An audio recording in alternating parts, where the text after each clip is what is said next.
You're listening to the Talking 20 podcast. This podcast is for you if you're in your 20s and you're thinking, what the hell am I doing? We've all been there, and we want to talk about it. We're your hosts, Bridget O'Rourke and Mary-Margaret Courtney, and we sit down with fellow millennials to chat about their journey and hear what they've learned along the way. Let's get started.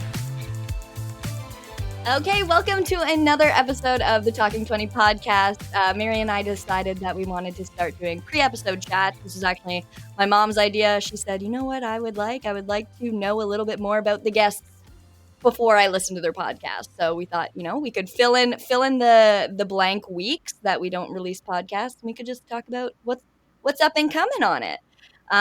So we want to give some insight into who's coming up on the next interview, what they're going to be talking about, generate some hype, and have you get to know the guest a little bit more. So next week we have an extra special guest. Mary, would you like to talk about who it is? It's my mother. Mother. I don't want to say it. Almost sounded like my mother. Yeah, you sounded like you weren't happy about it. No. It's my mom. Is that better? There you go. It's my mom. All right, there we go. Yeah, it was my mom. So Hi, Mama. We were really excited to talk to her. Obviously, I'm biased in how awesome I think she is, but what a cool conversation we had. Oh, such a cool conversation. And this was we recorded it quite a while ago. Yeah, she was one of our first interviews. It's one of those ones we said, hey, it's a tester. If it never goes out, that's fine.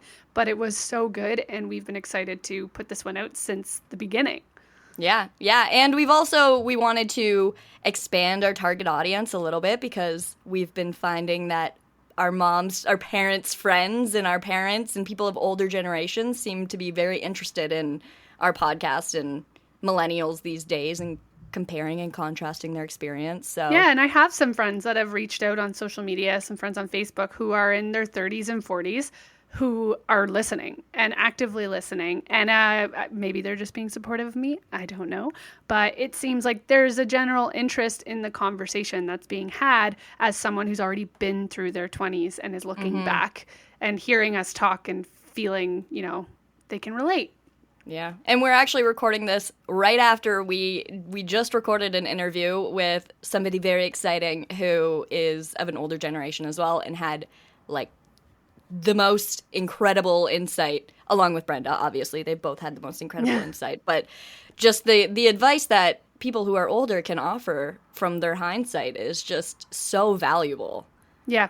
Yeah, and it's so helpful to hear, for my mom, she talked about the comparison in her 20s, but then she's also looking at her daughter who's just ending her 20s. Why can't I say words anymore? But she's able to look at that perspective and that contrast and look at the differences of all the different things that she went through versus the things that I went through and I'm going to go through in the different times. But her, like you said, her advice and her insight into things that we don't necessarily have that insight yet because we're not far enough away from our 20s. We're still in them. So it was very cool to chat with her. Yeah, and she also, has insight into parenting millennials who are now parents and seeing how they're raising their kids because your brothers both have kids. So, just some super cool stuff. What else does she talk about on it? The difference. Oh, Brenda kind of talks about how parenting, when she was parenting you guys when you were young, she was really into natural things and healthy foods and all that kind of stuff that's common now, where all parents want to feed their kids organic and have it all natural. But when your mom was parenting young kids, it wasn't as much of a thing. So she kind of talks about how she went through that and the way that she felt about that and about how other people were viewing her during that time. Yeah, because it is that weird thing. We're not moms yet, but having enough people in our life playing those roles, there's no judgment on how people raise their kids and what the capacity they have. And you have to go off instinct when you're a parent. And when she was going through that phase with new babies, we were being introduced to real foods.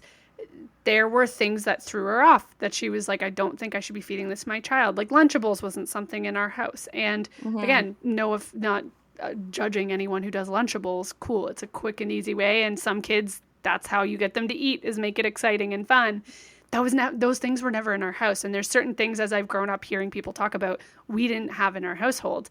And now there's still the like taboo conversations with food and health and what to feed your kids and what not, and not being too judgmental.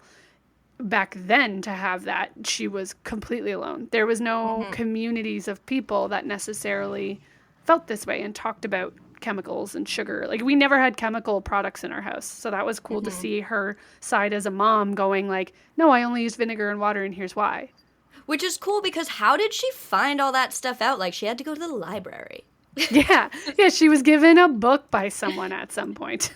Yeah, like, it's not forced. It wasn't forced into her by scrolling through Instagram like it is to us, you know? Which is so funny. She actually had to actively go and look. Yeah, because even now I think of, like, if I were to go into a household and say, like, well, I only use natural products, there may be some people who are like, ugh, but still there's like a, oh, okay, yeah, so what? Do you use Norwex? Do you use this product? Are you this? There's, like, cleaners you can go buy now that are all environmentally friendly and don't have whatever chemicals in them. But even not that long ago, I was in college and I had roommates that were like, what do you mean you don't use Lemon Pledge in your bathroom? That's gross. And it was such a shock to me, because I was like, I don't know what to do with this thing. And it's weird. Like, it didn't seem clean to me. But to what them, is Lemon Pledge?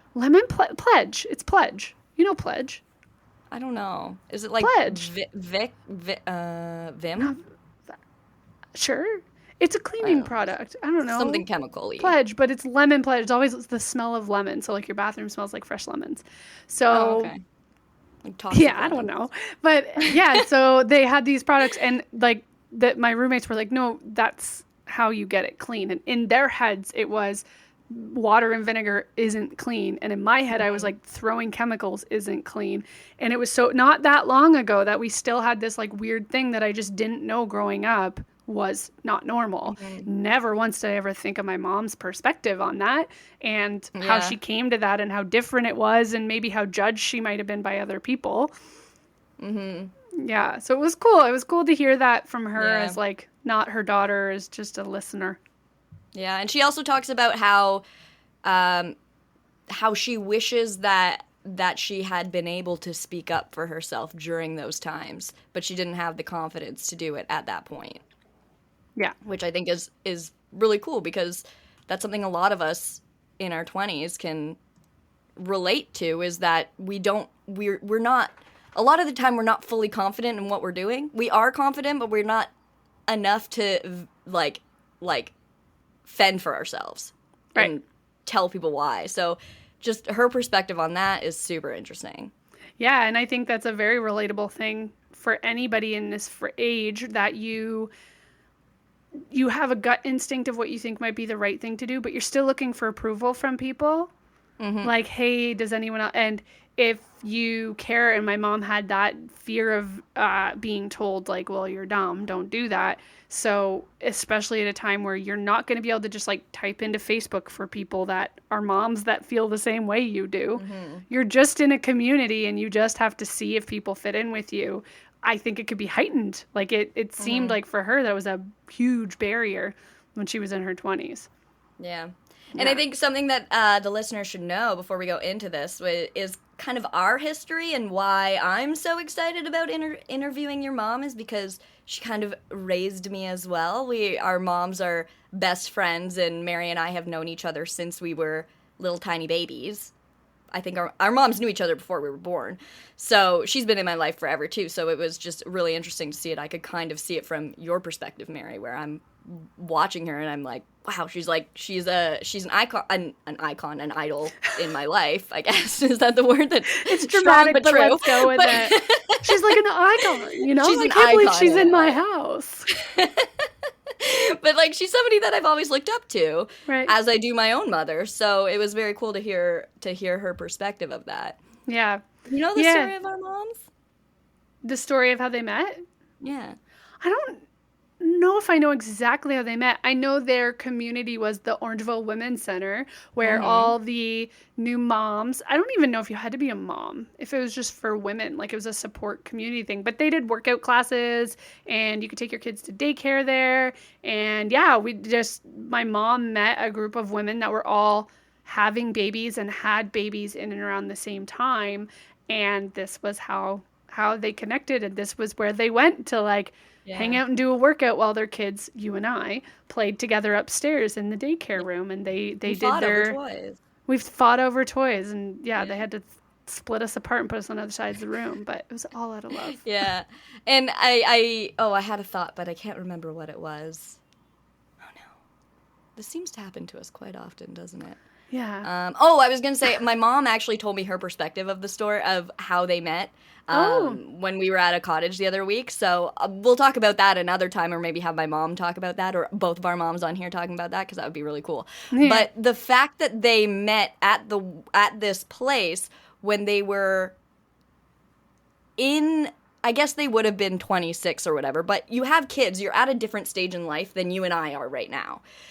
And the fact that they're best friends, and they met their best friends when they were at that stage, like post-marriage. Like right now, I think of my friend group and I'm like, that's it, we're done. But I'm going to meet people throughout my whole life that are going to end up becoming staples in my life. For sure. And I just think that's so cool that they found that's what they are. Yeah. Yeah, it's really neat. I mean, they're their support system, right?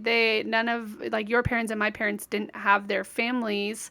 Their parents weren't nearby. So when there was an emergency, or you just got to go pick up your kid from school, or you called your friend who was also a mom that you could trust to like take your baby, and your baby knew that person, and that was a support system. That's the village, they say. Like, it takes a village to raise a child, and our parents found each other to be a part of their villages. Yeah.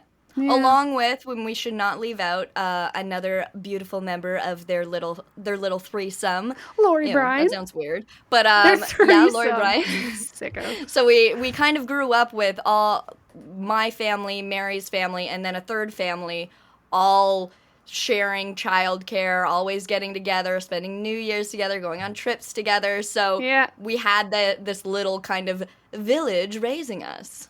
Yeah, and it's so cool because culty, but it's not. It's it's just by that like terminology, not culty. A little culty. No, I'm kidding. It was a little culty. No, it wasn't. No, but like having those people, having you guys like growing up with consistent friends that none of us went to the same school. Like the Bryans were at a different school, then you were at a different school than me, and then the Bryans moved out to Shelburne, different high school, and then you and I split up in high schools. We've always had these cool little relationships that are like family that you come back to for holidays or special occasions, and all of us are now adults and we still have our friendships, and our parents are still best friends, which is fantastic. It's awesome. Which is super cool. So it was really exciting to have her on the podcast and hear about her raising you, because then also when she's talking about it, I'm like, I wasn't even born, and she was like cleaning TV screens with vinegar and water, and I didn't even exist. That's crazy. I know people do that when they're like, 1997, and I was like, I was only like 5 years old. Oh my god, that's insane. They'll say like 1990, and I'm like, I wasn't alive then. No, it was cool. It was cool to hear, and like some stories that I've heard, but you having that like mother-daughter relationship with my mom and having never heard those things before was fun. Like it was fun for you to get to know that side of Brenda. Yeah, because I've never heard about, because when you were a baby, I was a baby, so I just never really thought about asking about those things. So it was really cool to hear. So what are some of your mom's most admirable traits, would you say? Oh my god, there are like none. No, I'm kidding. Yeah, I know. I struggled with this as well. No, there's so many. For lot. my mom, I would say a really big one is her desire to grow and learn. She hasn't decided that, she's in her 50s, so she's done learning. She's finished, her kids are fully raised, so she's done being a parent. She's done working, she's retired, but she still keeps learning. And it's so admirable because I find it hard even as a 28, almost 29-year-old. By the time this airs, I'll be 29, maybe. No, we're putting it out on Thursday. Oh, you're putting it out this Thursday. Right. No, I won't be. What is time? I was like, oh crap, when's your birthday? What is time? Because I don't know anymore. No, she is able. What the fuck was I saying? What was my sentence? There's a thought, but I don't want to get it off from that sentence. Okay. I'll just a second. This is unedited and raw, Mary and Bridget. Yeah, this is unedited and raw. Also, tired Mary brain. So, yeah, no, a thing I admire about her is the fact that even at this stage of life... she's not done retiring. I mean, she's not done learning. And, I find it hard. That's what it was. I find it hard even being, 28 and you're done school, we're in careers, we're moving forward. And when I talk to people that are younger than me, and you almost want to have that mindset of like, oh, trust me, I know that, or I'm an expert at that because I did it. But when you have that perspective, when you think you're a master, quote unquote, master of something or an expert, you close yourself off to the opportunity of learning and expanding and growing because information changes, people change, the world change. We learn more things that help expand our thoughts, and you should never stop, but it's just a natural thing as you get older to want to do that. And so I already knows that myself, and I look at her and I'm like, man, like you're retired and you feel so good about your career and you feel good about your family that you've raised and all those things, yet she'll still turn around and maybe it'll be, she talks about it in the podcast, she talks about watching her kids raise kids, and she's like, I never did it that way. I didn't understand it. Teach me. And then she tries to grandparent her grandchildren the way her kids are parenting versus I see, and there's nothing wrong with this. There's grandparents out there that are like, nope, I'm just grandma and grandpa and that's what I do. And I have my beliefs of how I raise children and that's where I'm going to stay. But how fucking like her ego is non-existent and she could have an ego. She's been she could, yeah. Fucking successful in her life, but like your mom and my mom are two people that to this day they talk about it like fuck, they like the skeletons in the closet weren't in the closet, they were sitting at the table having dinner with the family. Like everyone knew our shit, people knew when we were struggling. Our parents would be like, I don't fucking know, it's fucking hard, versus other parents that tried to like hide their shit, where our parents were like perfect. Yeah, they were like, let's just laugh at ourselves because fuck, this sucks. And it was so rare, and that quality still exists in her, and she guides me with that every single day. But I just watch her and I'm like, man, as a woman, like you're learning more about yourself, you're pushing yourself. She was kayaking one day and was going to get out of her kayak, and I think my brother or someone tried to help her, and she said, I have to do it on my own. She actually always says, I need to be like Ruth Little. I want to be like Grandma Little. I want to be like Grandma Little, because the Bryan family has a Grandma Little, and she's everybody's grandma that we call her Grandma Little. She's an older lady who is like running up mountains in Ireland and biking like in crazy the places. Most like, independent human. So independent, so active, so kind, so open, to the point we call her grandma. Like it's so wonderful. And so mom's always said that she like wants to be like Grandma Little. It was like a target for her. And to get to that place in her mind, she was like, I'm gonna have to change some of my habits. And again, to be her age and to remove her ego from all of her successes and to be able to say, I have more to learn and more to grow, I just think is admirable for anyone at any age, that you're never done.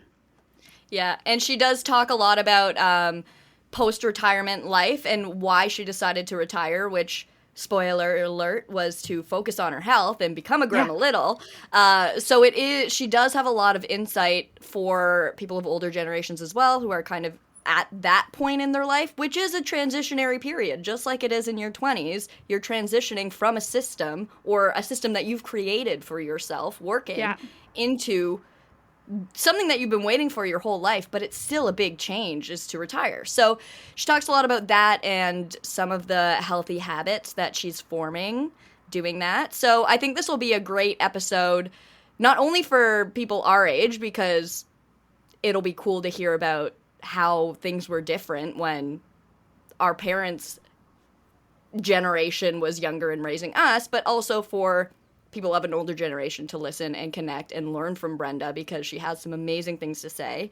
And that's actually part of the reason Mary and I put out our podcasts. We strategize the order that we put them out, because we want to show the diversity of this podcast, and we want to show that we're trying to target everybody who can relate to their 20s. So we put out one that's a boy in his 20s, and then we make sure to do a girl in her 20s, and then we make sure to do somebody who doesn't identify as either gender in their 20s, and then somebody who's not in their 20s. We want to make sure that we cover all of the bases and show you guys all of the things that there are to learn from people of different ages. Yeah, so. And there's something, Bridget and I's history in working with brands and doing social media and marketing and business planning. We talked about, who's our target audience, who's our target listener, all those things. And part of the journey that I'm finding I'm on right now is being open to that change, that what we're intending to be received and who we're intending to receive it could change. And over the past few weeks since we've put out, so we're at 8 weeks now. Does that make sense? Yeah. So we're about to put out we just put out our 4th episode. Right. Yeah. So yeah, we're going into week 9 of this podcast being released. And I am more and more convinced that we are going to have an older listenership, and it is people that want to learn more about millennials and want to change the conversation. The narrative about millennials is so negative, but it doesn't always come from just millennials. It's coming from the older generations as well in those assumptions. So how wonderful is it to talk to my mom in the generation she's in and have her talk so positively and be able to say, hey guys, I hear you. Like 20-something listening, I hear how hard this is for you. Or it's nothing like the same. Like, it's bridging that gap for all those people that are in different generations and working together. Or maybe you're 20 and you don't get along with your parents and they don't get your life and you don't get them. What a great way to do this podcast. We're not alienating any generation. So why not interview those older generations? It just is making sense. And having the last guest we just had on, who's in an older generation, again, is just showing me like the passion people have to talk about your 20s and how important it is, and how important it is to change your expectations and explore. I'm just so excited to hear what comes out of this, and sharing this one with my mom. I want to hear from other people who are going to be in her age range going, yes, I want to talk about this, and then hear from them. Yeah. So stay tuned for Brenda's podcast coming up next Thursday or Friday. We haven't fully committed to a release date yet, because we sometimes release on Fridays, sometimes Thursdays. So make sure to like and subscribe. It'll notify you when we release a new episode. And keep your minds open, because we're going to have people of all generations talking about their 20s. It's going to be a lot of fun, and we just want to hear everybody's perspective. So thanks for listening to this little unedited ramble podcast from Mary and I, and have a great whatever day it is. Enjoy, guys. Enjoy it. Enjoy and listen to it. Enjoy that day of yours.